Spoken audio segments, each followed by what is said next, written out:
ನಾವೆಷ್ಟು ಅನ್ಯಾಯವಾಗಿ ಎಷ್ಟು ಹೀನಾಯವಾಗಿ ಬದುಕ್ತಾ ಇದ್ದೀವಿ ಅಂತಂದರೆ ಸುಭಾಷ್ ಚಂದ್ರ ಬೋಸ್ ಅಂತ ಇರಬೇಕಾಯಿತು. ನಮ್ಮ ಗಾಂಧಿ ಏನು ಮಾಡಿದರು ಅಂದರೆ ಕೋಲಿಟ್ಕೊಂಡು ತಿರುಗಾಡಬೇಕು, ಬಾರ್ ಚಟಿ ತಾಗಬೇಕಾಯಿತು. ಆಗಲೇ ನಮ್ಮ ದೇಶ ಸರಿ ಆಗ್ತಿತ್ತು, ನಮಗೆ ಆಗಲಿ ಅವ್ರಿಗೆ ಆಗಲಿ. ಇವತ್ತು ಯುದ್ಧ ಮಾಡಬಾರ್ದು ಅಂತ ನೀನು ಹೇಳಿದೆ, ಶಾಂತಿ ಕದಲತೆ ಅಂತ. ಆದರೆ ನಾವು ಯುದ್ಧ ಆದರೆ ಏನಾಗ್ತೀವಿ ಗೊತ್ತಾ? ಸುಮಾರು 10 ವರ್ಷ ಹಿಂದೆ ಹೋಗ್ತೀವಿ, ಆರ್ಥಿಕ ಸ್ಥಿತಿ ಇನ್ಮೆಡುತ್ತೆ. ಅದೆಲ್ಲ ಯೋಚನೆ ಮಾಡ್ಕೊಂಡು ಕುಂತ್ರೆ ನಾವು ಕಾಲಿಗೂ ಸಹ ಧೂಳಿಪಟಾಗಿ ಹೋಗ್ತೀವಿ. ಅದು ನಾವು ಆಗಬಾರ್ದು, ನಾವು ಹೆದರಬಾರ್ದು. ನಮ್ಮ ದೇಶದಲ್ಲಿ ಪ್ರತಿಯೊಬ್ಬ ಮನುಷ್ಯನು ಇವತ್ತಿಂದಲೇ ಪಣ ತೊಟ್ಟು ಡೈಲಿ 1 ರೂಪಾಯಿನ ನಮ್ಮ ಸೈನಿಕರಿಗೆ ಸಂದಾಯ ಮಾಡಿದರೆ ನಾವು ಯಾವುದೇ ಕಾರಣಕ್ಕೂ ಹೆದರಬೇಕಾಗಿಲ್ಲ, ನಮ್ಮ ಆರ್ಥಿಕ ಸ್ಥಿತಿ ಹಿಂದುಳಿಯೋದಿಲ್ಲ.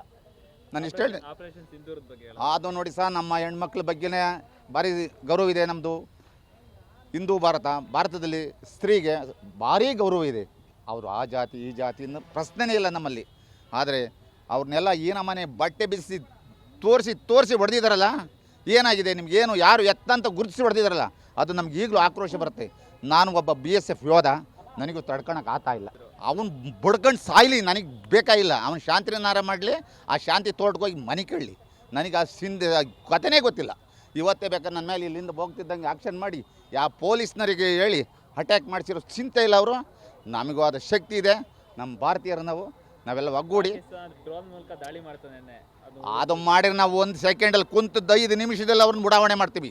ನಮ್ಮಲ್ಲಿ ಇನ್ಸಾಟ್ 2 ಇನ್ಸಾಟ್ 3 ಇದೆ. ನಮ್ಮ ಯಾವ ಕೇಂದ್ರದಲ್ಲಿ ಇದೆ ಅದು ಗೊತ್ತಾ? ಅದನ್ನು ಹುಡುಕಕ್ಕೆ ಬರ್ತಾ ಇದ್ದಾರೆ, ಅದು ಸಿಗೋಲ್ಲ ಇವ್ರಿಗೆ. ಯಾವುದೇ ಕಾರಣಕ್ಕೂ ಅಲ್ಲಿಂದ ಇಲ್ಲಿಗೆ, ನಮ್ಮ ಈ ಜಿಲ್ಲೆಗೆ, ಪಕ್ಕದ ಜಿಲ್ಲೆಗೆ ಬರೋಕ್ಕಾಗೋದೇ ಇಲ್ಲ. ಅವ್ರ ಕೈಲಿ ಹೊಡೆದು ಉಡಾವಣೆ ಮಾಡ್ತೀವಿ.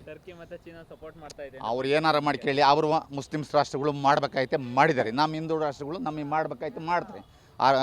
ನಮ್ಮ ರಷ್ಯಾನು ಮಾಡುತ್ತೆ, ನಮಗೆ ಅಮೇರಿಕನೂ ಮಾಡುತ್ತೆ. ಖಂಡಿತ ಈ ಬಿಟ್ಟು ಅಂದ್ರೆ ಇನ್ನು ಸುವರ್ಣ ಅವಕಾಶ ಸಿಗಲ್ಲ. ಇನ್ನು ನಾವು ಯಾವುದನ್ನು ತಂಟೆಗೆ ಹೋಗಕ್ಕಾಗಲ್ಲ. ವಿಶ್ವಸಂಸ್ಥೆ ಮಧ್ಯೆ ಬಂದುಬಿಡುತ್ತೆ, ಅಡ್ಡ ಬರುತ್ತೆ. ಆಗೇನು ಮಾಡೋದು? ನಾವು ಅಣುಬಾಂಬ್, ಅವರಲ್ಲೂ ಅಣುಬಾಂಬ್ ಇದೆ, ನಮ್ಮಲ್ಲೂ ಅಣುಬಿದೆ. ಇರೋ ಸಾಕಿ ಆಗುತ್ತೆ ಅಂತೇಳಿ ನಮ್ಮ ಮೋದಿಯವರು ಚಿಂತನೆ ಮಾಡ್ತಾಯಿದ್ದಾರೆ, ಮಾಡಬಾರ್ದು ಅಂತ. ಇನ್ಯಾವನ ಕಾಪರ್ನ ಕೈ ಸಿಕ್ಕಿದ್ರೆ ಇಷ್ಟೊತ್ತಿಗೆ ನಮ್ಮ ದೇಶನ ಆಂದೋಲನ ಮಾಡಿ, ಅಲ್ಲೋಲ ಕೊಲ್ಲೋಲ ಮಾಡಿ, ಯುದ್ಧನೂ ಮಾಡಿಸಿ ಕೈ ಬಿಟ್ಟು ನಮ್ಮನ್ನು ಧೂಳಿಪಟ ಮಾಡಿರೋರು. ಯಾಕೆ ಶಾಂತಿಯಿಂದ ಇದ್ದಾರೆ ಅಂದರೆ ನಮ್ಮ ಮೋದಿ ಮತ್ತು ಅಮಿತ್ ಶಾ ಶಾಂತಿ ಮಂತ್ರ ಜಪಿಸ್ಲಿ. ನಾವು ಸುಮಾರು 10 ವರ್ಷದಿಂದ 20 ವರ್ಷ ಹಿಂದಕ್ಕೆ ಹೋಗ್ತೀವಿ.